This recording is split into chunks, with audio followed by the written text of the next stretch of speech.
Qu'est-ce qui fonctionne et ne fonctionne plus en marketing en 2020? Est-ce qu'il faut faire des vidéos longues ou des vidéos courtes? Est-ce qu'il faut aller sur YouTube, Instagram, TikTok? Est-ce qu'il vaut mieux faire du LinkedIn? Comment il faut vendre? Est-ce que l'evergreen, le fait d'automatiser son business et vendre des formations en ligne, ça marche encore? Est-ce que c'est pertinent de continuer à créer et alimenter un blog? Voici toutes les questions que je reçois très souvent. Et aujourd'hui, je vais vous parler de qu'est-ce qui ne fonctionne plus en 2020 en termes de stratégie marketing. Et bien entendu, qu'est-ce qui fonctionne? Qu'est-ce qui est pertinent et où vous devez mettre vos efforts dans votre marketing?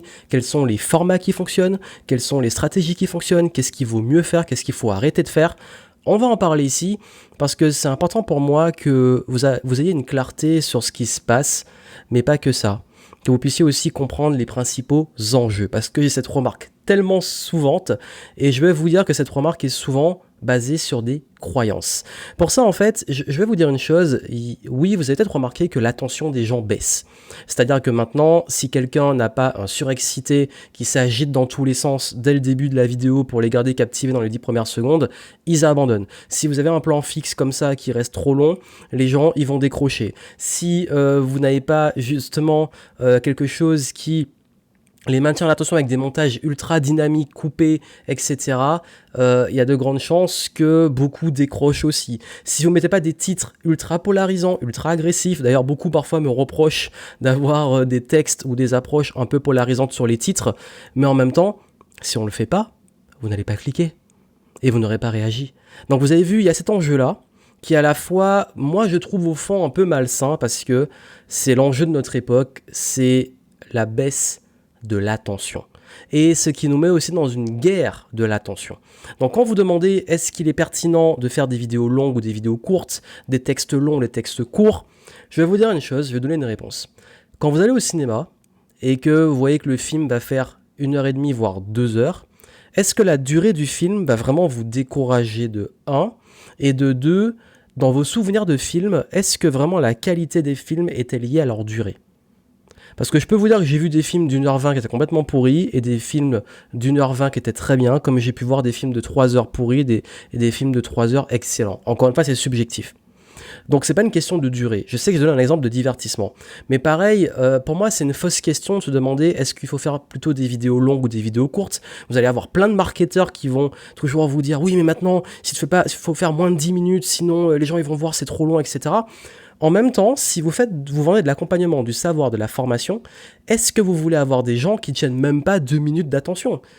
Est-ce que des gens qui savent même pas rester 2 minutes devant un texte, devant un livre, devant un contenu, ils vont suivre vos accompagnements, ils vont mettre en pratique? Qui vous voulez attirer? Parce que c'est sûr, vous pouvez vous mettre à faire du TikTok, du divertissement, des choses ultra dynamiques dans le sens ultra coupé à chaque fois, faire plein de jump cuts qui ne finissent pas. Mais à qui vous vous adressez? Ça, c'est très important. D'ailleurs, il y en a qui tombent sur ma chaîne parce que j'ai des vidéos qui sont parfois grand public sur les thématiques et ils comprennent pas ce style-là. Mais en même temps, si je me mettais à faire ça, je perdrais mon audience de base qui est celle qui vient parce que ils cherchent des contenus posés où je prends le temps d'expliquer les choses, où je prends le temps de faire des pauses. Parce que dans le langage, les pauses sont importantes. Quand vous allez voir beaucoup de vidéos YouTube, il n'y a plus de pauses. Il y a des jump cuts, ça n'arrête jamais. Et pour moi, en fait, on ne peut pas réfléchir et permettre aux gens de réfléchir et intégrer si ça coupe tout le temps. Donc, si c'est votre style et vous voulez faire ça, ça marche. Mais ça marche, ça veut dire quoi? Qu'est-ce que vous voulez derrière? Donc, vidéo courte, vidéo longue, c'est un faux problème. Ce qui compte, c'est pas de vous... Et d'ailleurs, c'est arrivé, ça c'est... Ne me faites jamais ça si vous m'invitez en interview ou en vidéo, parce que je l'ai très mal vécu. C'est les personnes qui invitent pour une interview et qui disent il faut qu'on le fasse en 2 minutes, parce que 2 minutes, en 10 minutes, 10 minutes. Si on fait, si c'est trop long, faut qu'on coupe parce que les gens ils sont en stress de perdre l'attention des gens. En 10 minutes, comment, enfin, ouais, si tu veux, au pire, prends des extraits, prends des trucs et puis fais une version longue. Mais comment tu veux aller en profondeur dans un sujet en 10 minutes? J'ai fait une vidéo sur mon avis sur les résumés de livres, comme les outils comme Blinkist, Kuber, etc. Et je donnais un avis, je dis, moi, ça m'intéresse pas de lire un livre en 20 minutes, parce que c'est un résumé. Moi, je veux aller dans la profondeur du truc. Et C'est une mentalité. Moi, j'ai pas cette mentalité fast-food. En plus, je suis un peu tombé dedans parfois. Oui, je décroche. Oui, j'ai moins d'attention. Oui, on est tout le temps sollicité. Oui, vous allez toujours être interrompu, sollicité tout le temps. Vos prospects et clients le sont. Mais justement, pour moi, c'est un faux problème. Parce que si vous voulez voler l'attention et pas la mériter, c'est qu'il y a un problème. Je vous explique. Quand je dis que ça marche plus, vous avez vu qu'il y a beaucoup de marketeurs qui commencent à vous dire je veux ton numéro sur WhatsApp, je vais t'envoyer des messages directs, des SMS. Ils volent l'attention. Ça me rappelle quand je discutais une fois avec c'était avec mon groupe d'arts martiaux et il disait en fait on a trop du mal à communiquer parce qu'on ne sait pas, à chaque fois qu'on envoie une communication vous ne répondez pas, vous n'êtes pas disponible et beaucoup cherchaient en fait donnez-nous vos numéros comme ça on va vous contacter. Beaucoup nous disaient on fait un groupe, il faut que vous rejoigniez le groupe ou alors il faut activer les notifications, ceci. Tout le monde cherchait à presque piéger les gens pour les forcer à voir les messages. Et à ce moment-là moi j'ai dit un truc, j'ai dit écoutez en fait pour moi c'est un faux problème parce que honnêtement, quand on fait des événements, quand on fait des choses, ceux qui veulent être là, ils sont au courant. Ceux qui veulent être au courant, ils sont au courant. Donc le problème, c'est pas d'aller absolument être là où les gens vont vous voir, surtout une audience. C'est en priorité pourquoi les gens sont pas intéressés, pourquoi ils viennent pas et pourquoi on doit autant forcer pour communiquer. Donc vous avez deux approches. Soit vous voulez vous battre avec l'attention, et c'est vraiment vous battre.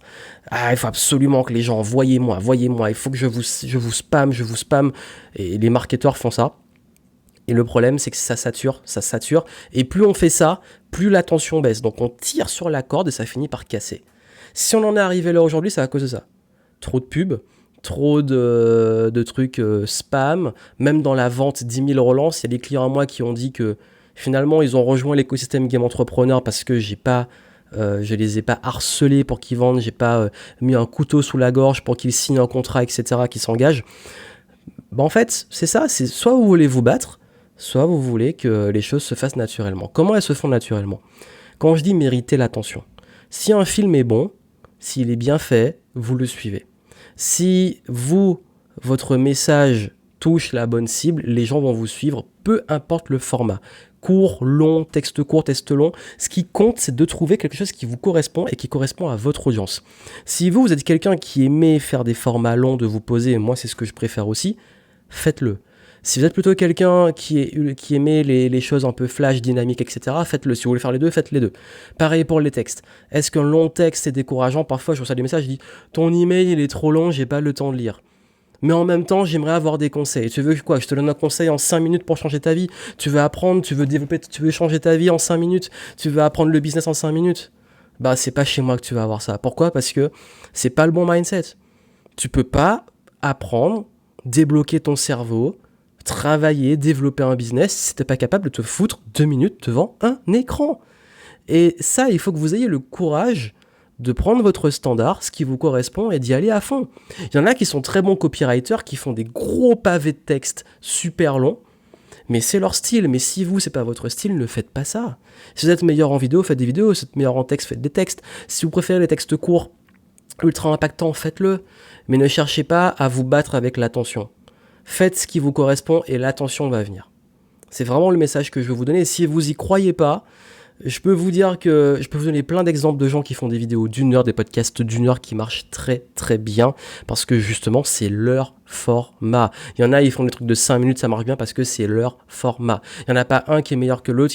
Le meilleur, c'est votre personnalité, vos valeurs, et la cohérence aussi avec qui vous voulez attirer et votre cible. Moi, j'ai beaucoup dans mon audience de lecteurs, des gens qui aiment lire, donc je pense qu'ils ont quand même une attention assez bonne. Forcément, si vous voulez avoir des gens qualifiés, les personnes les plus qualifiées, je peux vous dire de façon transparente, chez moi, et j'en fais pas une vérité générale, ce sont ceux qui aiment les formats longs. Et souvent, ils me disent, entre 20 minutes et 1 heure, c'est là au moins le sujet il est développé, etc. Ceux qui aiment les trucs flash, c'est souvent des gens qui sont de passage. Je dis pas que c'est pas forcément des clients, parce que certains aussi sont comme ça, mais c'est pas mon audience, notamment la plus haut de gamme, en fait. Et ça, c'est une question de ciblage. Donc la bonne stratégie en termes de format de contenu, c'est celle qui va vous correspondre. Et je sais que beaucoup cherchent à regarder beaucoup ce que font les autres dans leur format, comment ils font les choses, qu'est-ce qui marche pas. Il y a des codes, il y a des choses. Oui, une bonne miniature, un bon titre fera beaucoup plus cliquer et c'est important. On va pas réinventer la psychologie humaine, comme je vous disais au début. Il faut l'accroche. Le début de vos contenus, le fait d'avoir une bonne accroche et tout pour les gens et envie de rester, c'est important. C'est comme dans la vraie vie, la première impression, la bonne impression, comme une conférence, capter l'attention au début. On va pas non plus réinventer la roue sur ça. Mais tout ce qui va se passer à l'intérieur, c'est des codes, c'est comment vous structurez, comment l'énergie que vous avez, le charisme que vous avez, la connexion émotionnelle, tout ça, ça entre en jeu, ça s'apprend, ça se développe. Mais c'est pas une question de longueur, encore une fois. C'est comme un film. Un film peut être très long et chiant, parce qu'il n'y a pas de rythme. Comme il peut être très long et on voit pas le temps passer, parce qu'il y a du rythme, parce qu'il se passe des choses, et que voilà, c'est la relativité. Mais encore une fois, c'est un faux problème. Maintenant, je vais attaquer la question de l'evergreen et de l'automatisation. Est-ce que ça marche toujours? Parce que il y en a beaucoup encore qui disent c'est mort, c'est pas mort, enfin on entend tout et rien. Moi je vais vous dire encore une fois, ça fonctionne toujours, oui. Je vends toujours des programmes en ligne en automatique. Les chiffres sont pas pires qu'avant, ni forcément meilleurs. C'est stabilisé. Voilà, c'est mes tests. D'autres ça marche moins bien, d'autres ça marche mieux, d'autres ça marche pas. Encore une fois, je vais vous dire, l'Evergreen, c'est pas un truc magique. Ce que ça fait, c'est quoi l'Evergreen? C'est l'art d'avoir des systèmes, notamment des tunnels de vente, etc., qui tournent tout seuls et qui automatisent. C'est ce que beaucoup fantasment parce qu'ils se disent, mais si l'Evergreen, je m'y mets, je pourrais avoir des revenus prédictifs et automatiques et pouvoir me consacrer à d'autres choses et surtout travailler moins. Sauf qu'en réalité, quand vous faites de l'Evergreen, et je pense que je ferai une capsule complète dessus sur le mythe des revenus passifs, vous passez beaucoup de temps à optimiser des pubs, à analyser les chiffres, les KPIs, à créer toujours des nouvelles, il faut un côté très créatif pour réalimenter la machine. Et l'Evergreen, ça marche. J'ai des anciennes vidéos YouTube très bien référencées qui font le travail, etc. Mais c'est pas si automatique que ça et ça demande beaucoup de travail en amont, d'amorçage. Après, c'est alimenter la machine. Mais en termes de fonctionnement, ça marche. En fait, il y a une subtilité. Ça marche toujours, mais ça marche plus aussi facilement parce qu'il y a plus de concurrence. Vous voyez, il y a beaucoup de pubs dans plein de thématiques, beaucoup plus de personnes sont sensibilisées à ça, mais aussi beaucoup plus de monde sur le web, mais ça fait que maintenant, si vous voulez en faire, il y a des codes à respecter en termes de positionnement, de niche, de tunnel de vente, et il faut être beaucoup derrière les chiffres, mais ça fonctionne encore, si c'est votre question, oui, ça fonctionne encore. J'ai des gens chez qui ça fonctionne bien, d'autres chez qui ça fonctionne moins bien, mais c'est pas une question forcément uniquement de thématique, parce que forcément, si on fait bien les choses et qu'on est sur des bonnes thématiques, ce qui fait la différence, encore une fois, c'est ce que ça vous correspond ou pas. Parce que, est-ce que vous avez vraiment envie ou alors de faire une équipe où vous d'être dans des trucs d'automatisation, d'optimisation, de tunnels de vente, etc. Il faut aimer le faire. En fait, généralement, ce qui va fonctionner, c'est là où vous allez mettre votre focus. Si vous mettez votre focus à fond sur l'automatisation et mettre les systèmes en place, ça va marcher. Si vous le faites à moitié, ça ne marchera pas. C'est comme tout. Pareil, beaucoup demandent, est-ce que le blogging, etc. fonctionne toujours. Le blogging, c'est quoi? C'est du SEO, donc c'est de l'optimisation pour le référencement sur Google. Oui, ça fonctionne. Oui, mais c'est du long terme. Encore une fois, quand je dis le blog, c'est pas la meilleure stratégie pour se lancer, c'est parce que pour voir les résultats d'un référencement d'articles sur Google, il faut maîtriser le SEO, il faut être formé dessus, il faut passer beaucoup de temps à publier du contenu ou payer des rédacteurs, mais surtout, comprenez une chose, c'est que les résultats vont se faire sur plusieurs mois après. Donc c'est de l'investissement sur le long terme. Vous allez créer des articles et ils vont se référencer au fur et à mesure des mois. Donc parfois aussi, on ne sait pas, ça peut... Vous pouvez faire plein d'articles et finalement ils ne se référencent pas. Enfin, c'est de l'investissement long terme. Donc, si vous démarrez tout de suite, c'est pas la meilleure façon. La meilleure façon quand on démarre, c'est d'aller chercher les clients avec les dents et d'aller le plus vite possible. Si on fait une stratégie éditoriale, YouTube, blog, podcast, c'est une régularité sur le long terme. Ça fonctionne toujours, encore une fois, quels sont les fondamentaux? Quelle est votre offre? Quel est votre message? Qu'est-ce que vous communiquez? À qui vous adressez? Tout ce que je vous ai dit là, en fait, vous avez vu qu'à chaque fois je parle de à qui vous adressez. Parce qu'en fait, je crois qu'on pense beaucoup qu'est-ce qui fonctionne plus en marketing, mais on suit des modes. On suit des modes. Les modes, c'est des canaux, c'est des tactiques, c'est des outils. Mais ces modes-là, en fait, elles vont tout le temps changer. Par contre, quand vous avez les fondations, quand vous savez diffuser un message, quand vous savez constituer une offre, une proposition de valeur, quand vous savez vous positionner par rapport à des concurrents, par rapport à d'autres personnes, à avoir une position charismatique de leadership, peu importe que vous soyez sur Instagram, YouTube ou autre, votre message va être impactant. Quelle que soit la longueur, le format, il sera impactant. Quel que soit de l'evergreen ou de l'appel téléphonique ou autre, ce sera impactant. Parce qu'en fait, ces stratégies-là, elles doivent s'adapter à qui vous êtes et qu'est-ce qui vous correspond. Je vais vous donner l'exemple de beaucoup de mes clients, parce que cette histoire, je l'ai entendue trop souvent ces derniers temps, qui me disent j'ai travaillé avec un business coach, quelqu'un qui l'a accompagné, et je vous dis, plusieurs clients m'ont relayé ça, et à chaque fois, ils me disaient la même remarque. Que cette personne leur disait fais ça, c'est comme ça, tu dois faire ça, encore une fois, c'est ça qui fonctionne, tu dois faire ça, faut que tu fasses un format court, faut que tu fasses des longues pages de vente, il faut que tu fasses, faut que tu ailles sur Instagram, faut que tu fasses ça, c'est obligatoire, si tu le fais pas, ça marchera pas. Et ils suivent à la lettre, et puis au bout d'un moment, ils procrastinent, ils se lassent, ça marche pas, ils ont investi je sais pas combien de milliers, dizaines de milliers d'euros, et au bout du premier mois, deuxième mois, troisième mois, le truc il marche pas. Et ils culpabilisent, ils se disent mais pourquoi ça marche pas? En fait, tu as juste suivi ce qu'on t'a dit de faire, mais est-ce que tu t'es posé au moins, est-ce que ce business coach, à un moment, s'est posé et t'a demandé une chose très simple, c'est quoi ta vision? Où tu vas? Et surtout, qu'est-ce qui te correspond? Quelles sont tes valeurs? Quelles sont tes forces? Qu'est-ce qui, en termes de stratégie, sera bon pour toi? Parce que c'est peut-être le gros problème de cette nouvelle génération d'infopreneurs. Et vous savez à quel point je kiffe ce mot, c'est ironique bien entendu, c'est qu'ils sont tous formatés à avoir suivi les mêmes gourous, à faire les mêmes choses, et la seule expérience qu'ils ont du marketing, c'est du marketing d'infopreneurs. C'est vendre des formations, parfois surfacturées, c'est vendre des coachings, surfacturés pour le coup, et puis surtout de prendre des modes, des modèles, et dire ça marche, ça marche, ça marche pas. Mais le marketing, c'est pas ça. Le marketing, c'est de la psychologie, c'est de la sociologie, c'est plein de leviers qui font que il n'y a pas une méthode, il n'y a pas une mode qui marche mieux que l'autre. Le marketing, c'est avant tout prendre une cohérence sur ce qu'on appelle l'image de marque ou l'image de l'expert. Si c'est une personne, c'est le personal branding. Si c'est une marque, c'est le branding. Ok, tu es comme ça, voici tes valeurs. Voici l'image que tu veux donner, voici ta vision, voici ta proposition de valeur. Il faut que toute la com derrière soit alignée. Parce que vous, quand vous faites du marketing, quand vous allez vendre, quand vous allez communiquer, il faut que ça soit aligné. Si ce n'est pas le cas, ça va vous saouler. Ça ne sera pas aligné. Vous allez faire un truc qu'on vous a dit, mais ça se trouve, par exemple, vous n'aimez pas Instagram et on vous force à aller sur Instagram. J'ai publié une vidéo sur comment trouver des clients sans réseaux sociaux. Si vous croyez, parce que vous me voyez sur le web, que mes seules stratégies, c'est du web, non, ça en fait partie, parce que je suis là où vous me voyez en ce moment, mais j'utilise pas que le web. Et puis surtout, j'étais là avant que le web soit aussi puissant. J'ai des clients qui sont allergiques aux réseaux sociaux et au web et qui marchent très bien.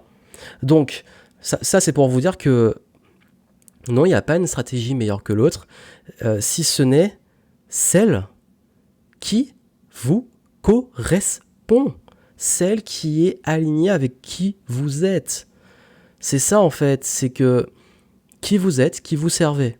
Qui vous êtes, qui vous servez. C'est le rôle du marketing. Vous avez une proposition de valeur, votre offre, vous avez une cible, comment vous allez faire les deux se rencontrer et s'aimer. C'est la séduction. Donc ça, c'est ce qui va faire la différence et ce qui va fonctionner. Et dans comment on va adapter ça, on va trouver les bons leviers alignés avec vous et faire ce qui fonctionne sans réinventer la roue avec les codes de ce qui fonctionne. Et c'est ça, faire du bon marketing. C'est ça, réussir à faire quelque chose qui fonctionne. Et encore une fois, vous pouvez suivre très bien les bonnes stratégies et tout, et ça peut ne pas fonctionner. Il y a toujours un paradoxe. Mais quand on a les bons états d'esprit, qu'on mesure les choses, qu'on prend du recul et qu'on essaie de comprendre et étudier, et qu'on est tout le temps dans le growth mindset de toujours se remettre en question et étudier ses résultats et son évolution, on va comprendre pourquoi ça ne fonctionne pas et réadapter, être flexible, être agile. Parce que suivre une mode, se dire je fais que des vidéos courtes, je fais que de l'evergreen, je fais que du blogging, ça c'est pas un esprit entrepreneur. L'entrepreneur, il est agile, il s'adapte, il arrête de suivre des fucking gourous qui lui donnent des modes parce que il va te montrer comment devenir riche avec WhatsApp. Franchement, vas-y, hein, vas-y, fonce et reviens après quand tu verras que tu es embarqué dans un truc qui est pas cohérent. Parce que si tu es à l'aise sur WhatsApp, tu as la chat, etc. et que c'est pertinent, oui. Mais si tu prends ça comme une béquille pour capter l'attention des gens et la voler, le retour de bâton peut être encore plus violent parce que je peux vous dire qu'il y en a qui se prennent des retours de prospects qui les insultent presque parce qu'ils en ont marre. Et j'ai beaucoup de personnes dans ma communauté qui me disent qu'ils en ont plein le cul d'être harcelés de partout par des propositions où les gens ne s'intéressent pas à eux.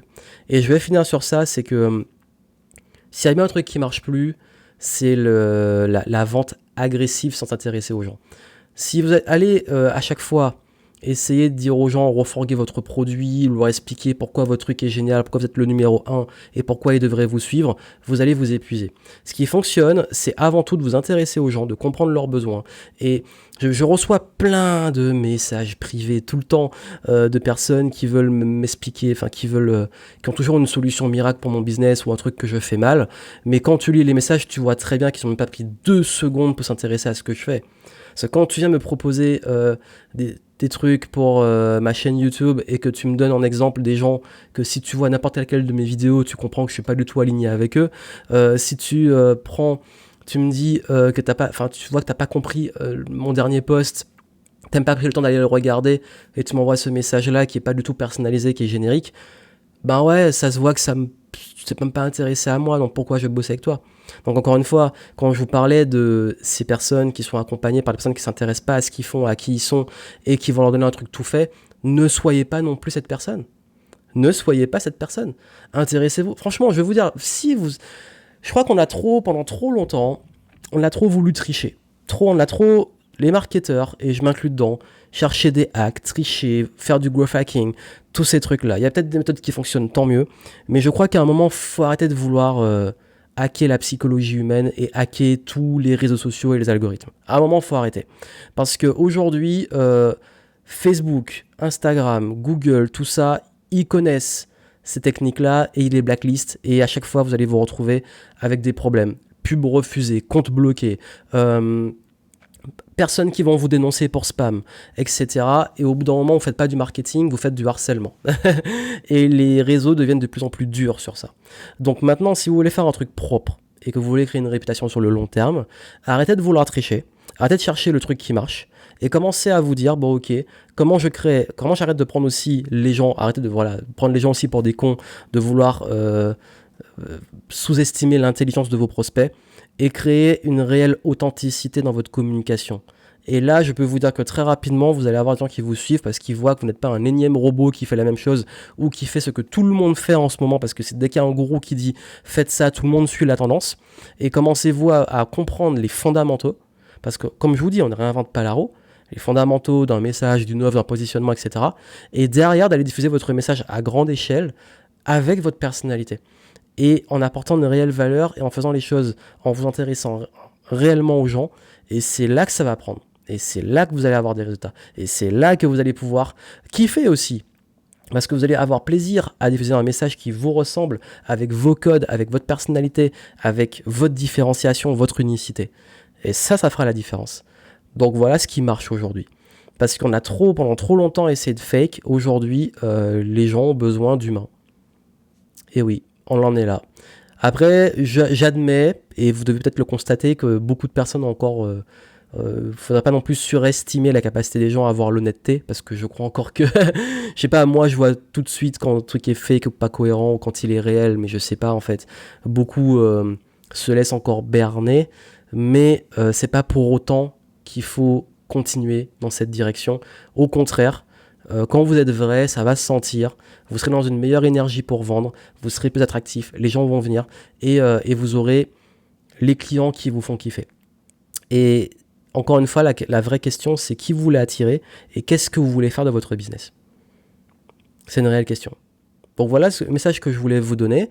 Si vous voulez vraiment avoir quelqu'un qui vous accompagne en s'intéressant réellement à votre projet et à vous, vous pouvez me contacter.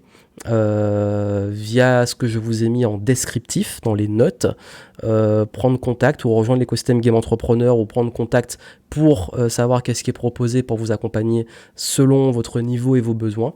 Mais une chose est sûre, c'est que je suis vraiment pas dans une position à ratisser large et à essayer absolument dans le marketing aujourd'hui d'avoir tout le monde. Au contraire, je suis ultra select et je suis dans une démarche où j'ai envie d'avoir des gens réellement motivés.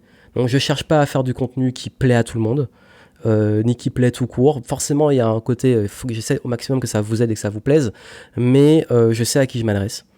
Je sais à qui je m'adresse pas. Je sais quels formats sont meilleurs pour moi et que je kiffe le plus, même si j'en ai plusieurs. Et puis aussi et surtout, il y a des codes, je suis certains codes, mais ces codes-là, il y a les codes des plateformes et il y a moi, ma personnalité, mon message.